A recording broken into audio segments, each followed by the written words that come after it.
Hello everybody. Today we are doing something a little different, a little bit more personal. Never realized how nice my little couch background was. A little scared because this video is a what I spend in a month living in Toronto. A lot of you guys might not know, but I moved to Toronto, I want to say March to April, May, June, July. So it's almost been 5 months that I've lived here. Aiden does live with me, my boyfriend, so we do share rent and we do share some costs. I did do a little breakdown. One of my New Year's resolutions was actually to do a budgeting sheet. Fell off that grind, unfortunately, when I went to Peru and I was spending a whole lot of money on this trip. It was my first international trip since COVID kind of happened, so I got to spend a lot of time with my family and do a lot of cool activities. Bear with me when I tell you the cost.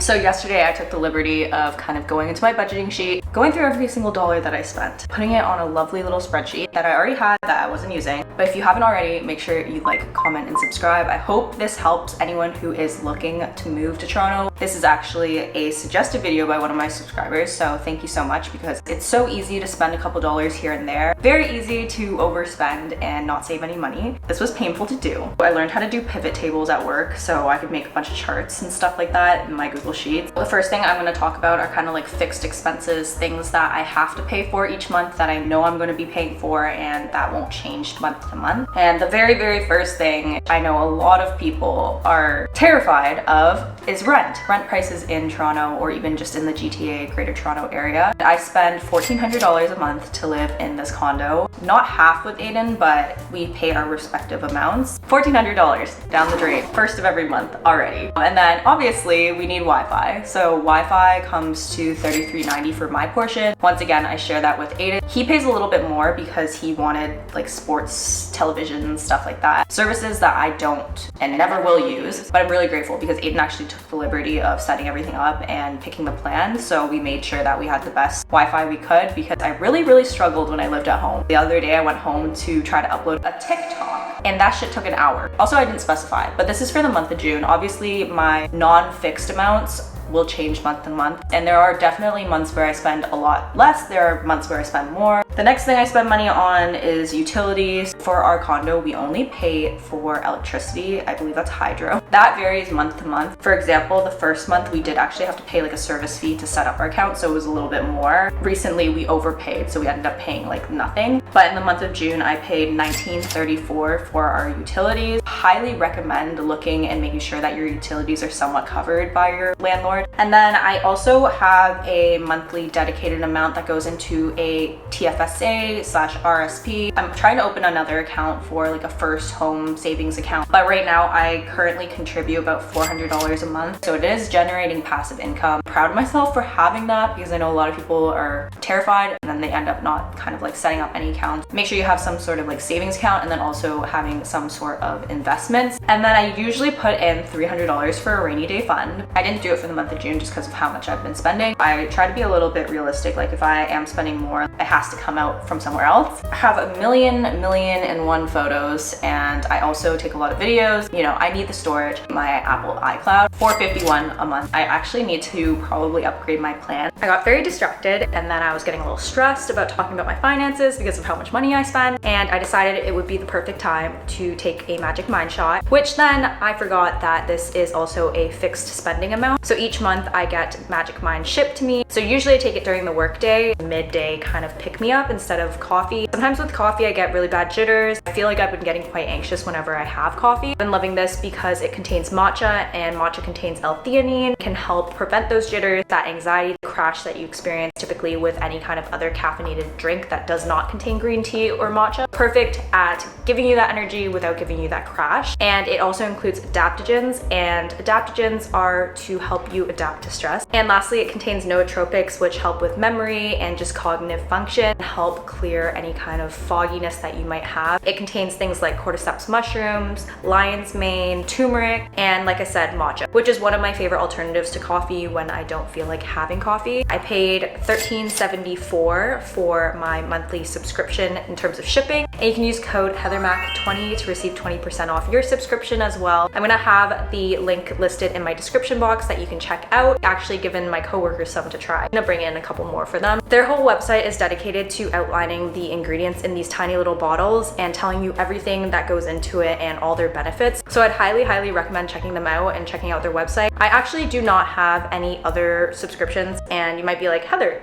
don't you watch Summer I Turned Pretty? Don't watch that many shows, so I actually don't have any TV subscriptions or streaming subscriptions, but I do use my friends, and so I pay nothing. Anyways, let me take this really quick. Make sure you shake it because sometimes sediment can form on the bottom, and you wanna make sure that you're getting all the goodness that you can from these tiny little bottles. Yum. And I also save the containers because I like using them for salad dressing. And I want to be really transparent that the product was sent to me. I don't know if you guys can tell, my hands have been moving like this, like crazily. Sitting down, I'm just really fidgety. We're gonna go back to the couch. In terms of a previous fixed spend, I used to pay for a gym membership, but I no longer do that because obviously when I was living at home, I didn't have an at-home gym, whereas living in the condo, we do have amenities. So I do have a pretty decent gym. I can do almost all my workouts. I just don't think it would be smart for me to invest in a gym membership at this time. So I actually paid $0 for a gym. I previously was paying $56.48 each month when I went to Anytime Fitness in Markham. If you can afford it, definitely get one. And if you are motivated and you're gonna use it, then definitely get one. I actually do not pay for my car insurance right now because I am getting it transferred over from my parents currently, which I'm working on. I've just been really busy. So right now I pay $0 for that. Don't judge me, I'm being transparent. And then my phone is also still under my family plan, so I haven't actually removed my name from there. I did talk to one of my friends who works at Rogers, and she actually suggested not removing myself from the plan because you have to pay a fee. She actually recommended me to wait until like September when people go back to school to find a better school plan. I know that my phone plan is about like $65. Probably gonna switch off of Rogers just because Rogers is quite expensive and it just doesn't come with very many perks or benefits. I'm looking into it. September is the month where I'm gonna start adding these, unfortunately. Don't judge me, I'm being transparent. I know that if you could stay on a family plan, you would too. Groceries, I try to spend like $200. I could be saving a lot more on my groceries if I didn't go to Loblaws, which is the closest grocery store to me. Convenience kind of takes priority sometimes. I think the only way to kind of get cheap groceries is actually to go into like Chinatown. Highly recommend that if it is feasible for you. Cooking through the two of us, sometimes it's really hard to buy things in bulk. I really hate buying things and then it to just spoil in the fridge and become waste. Have a tiny fridge where we can't fit a lot of stuff. If you watch my channel, you know like I get excited to cook and I'm always looking for new recipes to try. It's almost more of like a hobby. Aiden is more simple with his meals and he doesn't love to cook. He can cook, but he doesn't love to. But my portion for June, I spent $168. If you want to see what I buy, go watch my vlogs because I always vlog when I'm in the grocery store. I spent $30 on gas. Since moving to Toronto, I haven't used my car as much. I don't really drive anywhere in the city because it's very inconvenient. My preferred method is always walking. I will walk anywhere and everywhere. And that's one reason why I like living in the city is because I like my location and everything is quite walkable to me. $9.93 on some toiletries. I don't really remember because this was in June. And then on dining out, I actually didn't spend as much money dining out this month. I feel like in the summer you end up spending so much money because everyone wants to go for like patio drinks or just like dinners and stuff like that since the weather's nice. But for the month of June, I spent $86.51, $6.08 at What a Bagel with my coworkers one day for lunch. And then I also went to Chick-fil-A with Aiden. Why is the chicken strips 3 strips or 4 strips? Like what is one strip gonna do for me realistically? But I spent $16.49 there. I went to Kosan Road with my friend Wyatt and I got a little pad see ew, which is like my current favorite Thai dish. And I spent $27.94. Lastly, I also got tacos with Ifaz one night and that was $36. And then I have a separate category for coffee and sweet treats. I do have a coffee machine. I do make coffee at home. I only really get coffee outside on weekends. So I spent $35.89. Let's see what that is. I got ice cream at Vilda's, which was so good. They do like a monthly varying soft serve kind of thing. And I think it was black sesame and strawberry with vanilla soft serve. $13.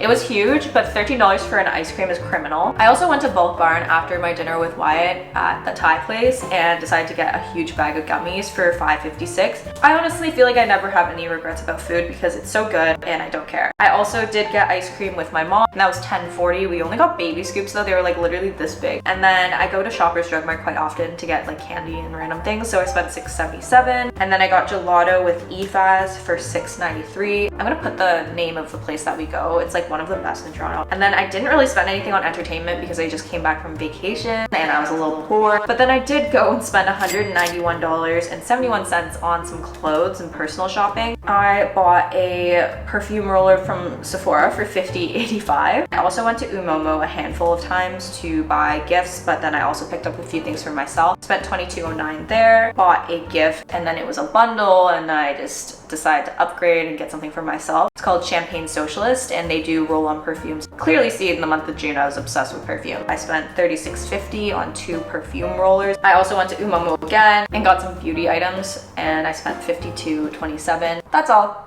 And then on home goods, when we moved in, I knew that we'd be spending quite a bit on furnishing our home and whatnot, so I just decided to include it. I only spent $4.24 though, because I bought like a little canister jar for sugar for our kitchen. Not much there that month. Alcohol, I spent $15 on a bottle of wine, I'm pretty sure. I also had a lot of gifts this month. I spent $105. My first gift was for Alex, and I bought her like a little lipstick for $29.38, and then I also got her a Gemini little handmade coaster from a small business for $15.82. Did also go to Go Place, which is like a huge spa in Markham. I spent $111.24 there. I actually put that under my health spending kind of category because it was like a spa experience. I didn't really include it as like part of her gift. And then Aiden's sister had a baby shower, so I spent $40 on her gift. I also had my friend Sarah's birthday, and I went and got her Nespresso pods for $20.70, and then I also went to Umomo to get her a little gift, so I spent $30. And then lastly, like I mentioned, went to Champagne Socialist, and I spent $20 on my friend's little perfume roller. I spent $4.50 for parking. Like I said, I like walking, and I will walk till the day I die. I do have like a health spending kind of category. And like I mentioned, I added that spa experience, the $111.24 to that. Overall, I spent $157.66. I did get a massage at some point, and I did get acupuncture at some point, but those were only $10 because I do have benefits through work, and they do pay for a large portion. So that's very, very nice. If you have benefits, make sure you use them. And then I also spent $26.42 on... At one point I wasn't feeling too great, and then I thought I was just lacking vitamins. So what ended up happening is that I bought a whole thing of multivitamins. My dreaded total,